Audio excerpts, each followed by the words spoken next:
Then I considered, I don't know, something the role of class in animated sitcoms.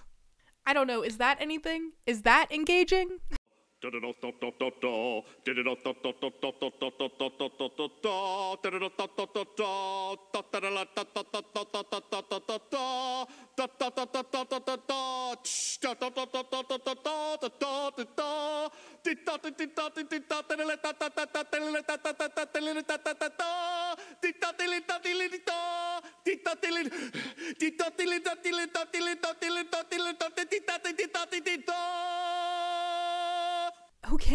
Okay, don't twist my arm. I'll talk about it.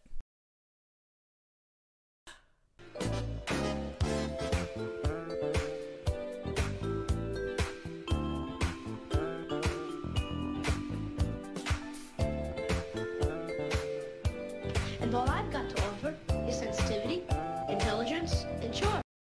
Okay, so before we get started, I want to clarify what I mean when I say adult animation.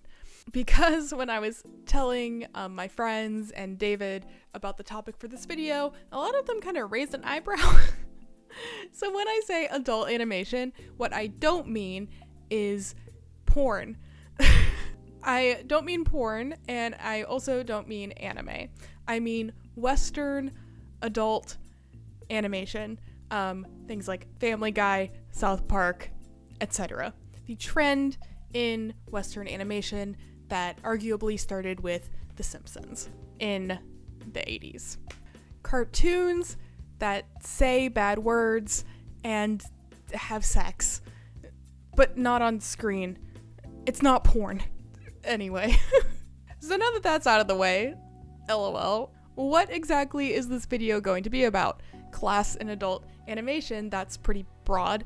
In this video, we're going to be taking a look at different cartoon families in various animated sitcoms throughout the 80s to today, while taking kind of a closer peek at those families' finances and how the real world around these cartoons, the real world in which they were created, may have had an impact on the family's finances. Does that make sense?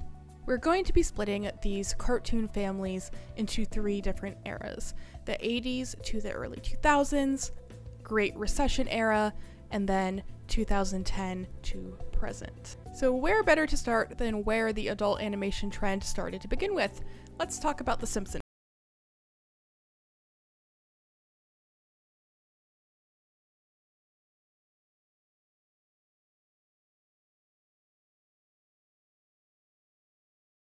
Family came into creation in 1989. Notably, 1989 was the year before the 1990 recession, caused in part by the, which war? I think it was the Gulf War. Was that the one in the 90s? One of the ones where we were messing around in the Middle East when we shouldn't have been. Yeah, something invading Iraq. But this was 1989. The Simpson family did have their money troubles. They were not rich by any means, but they were living comfortably. For example, Homer has to sacrifice the purchase of a new air conditioner to buy Lisa her saxophone. So, what do you like, Lisa? Violin, tuba maba, oboe mabo? That one. Oh, saxophone. $200?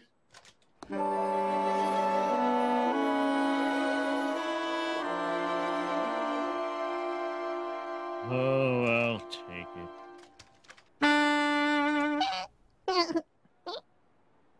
But they still own a very nice ranch-style home in Springfield. Homer is not college educated and works as a nuclear physicist. Sorry, we do have to remember we're talking about cartoons here. Homer is not college educated and works at a nuclear power plant and is estimated to make about $25,000 a year. In 2023 money, that is about $61,000 a year. So that is comfortable. The United States is heading into a recession, but a recession that is only having marginal effects on your average working class American. having to cut budget for some extra treats, vacations, etc., saxophones, but not at risk of homelessness or any nasty stuff like that. Similarly, in 1997, we have King of the Hill. Like Homer, Hank Hill is not college educated, and he sells propane and propane accessories. Fans have calculated that Hank is making about $42,000 a year. Adjusted for inflation, that's about $5,000 more than Homer. Which would make sense. Between 1989 and 1997, the economy started really picking back up. In fact, kind of tellingly, unemployment was at its lowest point since 1989, the year The Simpsons aired and the year before the 1990 recession. Hank lives with his family in Arlington, Texas, also in a ranch-style home that he owns. Like The Simpsons, the Hills are not living in luxury by any means. In fact, they do have family members who live in trailer parks, they do not live in a wealthy neighborhood, etc., but they are comfortable. They make enough money for the occasional vacation, as The Simpsons do, and to pay for extracurriculars for their son Bobby, such as football. 1997 is also the year that South Park comes out. Listen, I know, and I don't want to get into it with South Park right now. We're talking about class, so we're not talking about anything else that has to do with South Park. South Park is where we really start to see a class divide within the show itself. Whereas in The Simpsons and King of the Hill, most of the characters are kind of on an equal economic playing field. For the most part, there's obviously exceptions. Not everyone in Springfield is Mr. Burns. But in South Park, we have a close-knit group of 4 elementary school boys: Stan, Kyle, Cartman, and Kenny. Notably, Kenny lives in severe poverty. His family, the McCormicks, live in a trailer, and Kenny, it is later revealed, is kind of the primary caregiver for his younger siblings. Stuart McCormick, his father, is unemployed, primarily due to substance abuse. The thing I want to point out here is that Stuart McCormick is not the only resident of South Park who struggles with substance abuse, but he seems to be the one who is suffering the most consequences, along with his family. While the other boys' family members can, I don't know, get hooked on something or another. Like I said, I don't want to get too into South Park and how problematic it is. We all know. But while the other boys' families can indulge in these vices and seemingly just reset the next day, the McCormicks really feel the brunt force of those actions. What kind of side dishes will we be enjoying this evening with our frozen wafers? Am I to understand there will be no side dishes? So, Kyle, your dad still bringing home those big, fat lawyer paychecks? I don't know. Stuart, don't even get started. What? I'm just asking a question. You know, your dad and I used to be best friends when we were teenagers. We even worked together at Pizza Shack. Much like how in the real world, those who are already in poverty face higher consequences for engaging in the behaviors that richer folks also engage in. While in 1997, some families were seeing some success again, perhaps like the Marsh family, other families were still suffering the consequences of the recession, like the McCormick family. Then in 2005, as we get closer to the Great Recession in 2008, we get American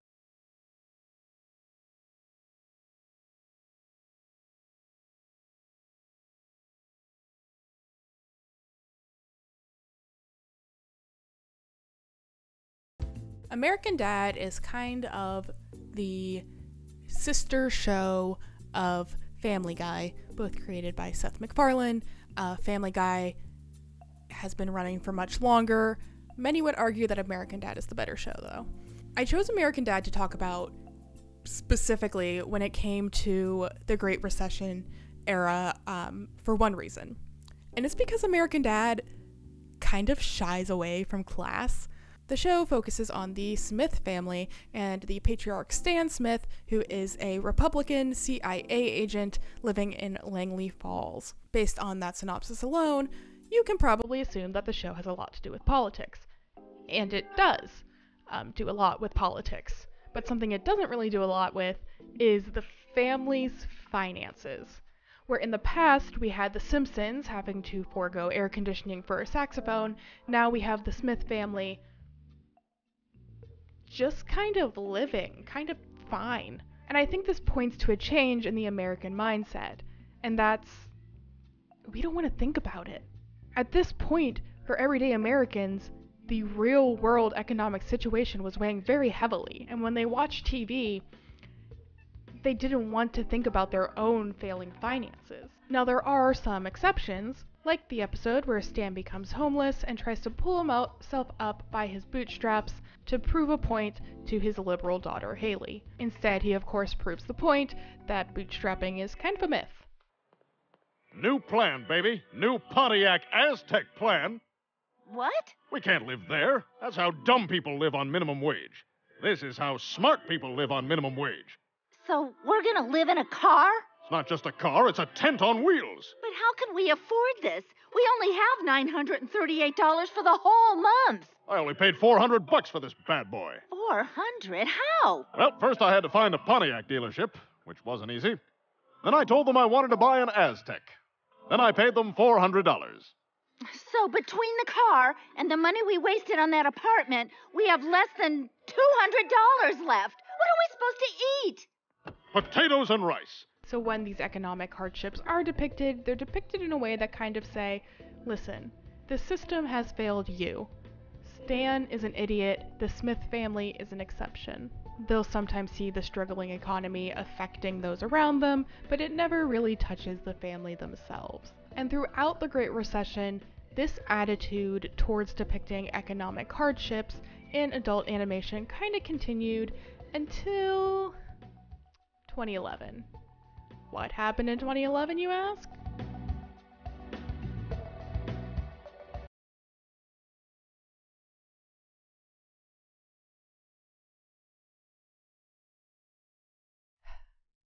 Bob's Burgers depicts the everyday lives of the Belcher family.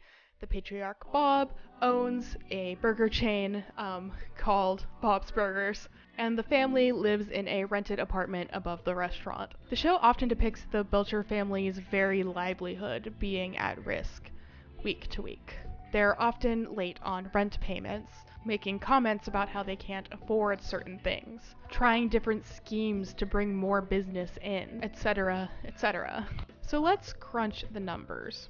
And I have to give credit to Ranker.com, who kind of broke all of this down. We can assume, based on information given to us by the show, that the Belcher family is bringing in an average household income of about $71,000 a year, $26,985 of that going to business expenses. So, Bob's Burgers, the restaurant, is making a profit of about $44,029 a year. It has been implied throughout the show that the Belchers are living in a coastal New Jersey town. If that's the case, their yearly household rent is probably around $20,000, leaving the family with just above $24,000 to feed their family of 5, as well as any other expenses that come up with having kids. But let's go back to the overall profit of about $44,000. Do you remember how much Homer Simpson was making per year in 1989? Adjusted for inflation? Homer Simpson was making about $60,000 a year as a factory worker at a nuclear power plant. With that money, he was able to own his own home and provide for his family fairly consistently. The Belchers, however, are bringing in about $44,000 a year without taking out rent expenses, and are now renting an apartment above the restaurant they also rent, and consistently missing their payments. The new average American family, as depicted on TV, is no longer able to own their own home. In fact, I just did the math on this, and the new average American family, as depicted on TV, almost qualifies for food stamps. We're no longer ignoring the economic hardships affecting the country. We're facing them head on. This is just the everyday. The adults who are watching these cartoons are no longer the baby boomers, who have savings and can kind of insulate themselves. The adults watching these cartoons are now millennials, who statistically will probably never own property. If the Belchers were to live in a ranch-style home, the audience watching it would say that's not realistic. And I think it's really fascinating how you can kind of watch these changes as time goes on. Changes in attitudes towards poverty, changes in how much it costs to own a home just by watching the progression of these cartoons. Times are really hard, and older generations really don't want to admit that. But the proof is in The Simpsons.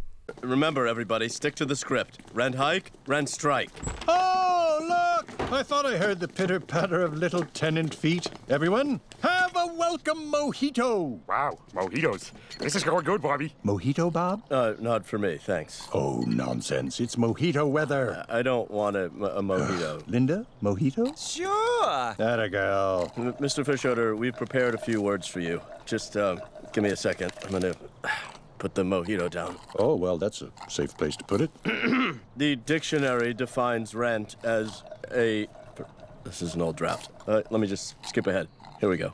It was Gandhi who said... Let me stop you right there, Bob. Gandhi would want me to. You're here to tell me that if I raise the rent, you'll have a rent strike. How did you know? Whenever tenants get together in these little clumps, you come up with the same idea.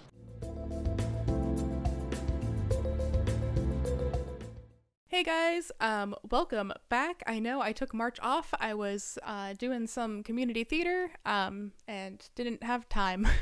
But here I am with this. I hope you liked this. It was really interesting to kind of look at some numbers and do some math, and I hate math, so that's cool.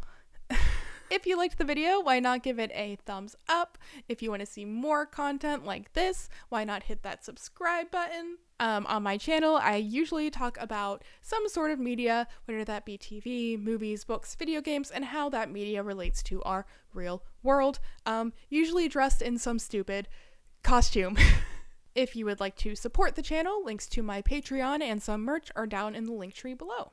And really, really, truly, truly, any support I get means so much. If you didn't like the video, listen, I don't know what you want me to do about it. Bye.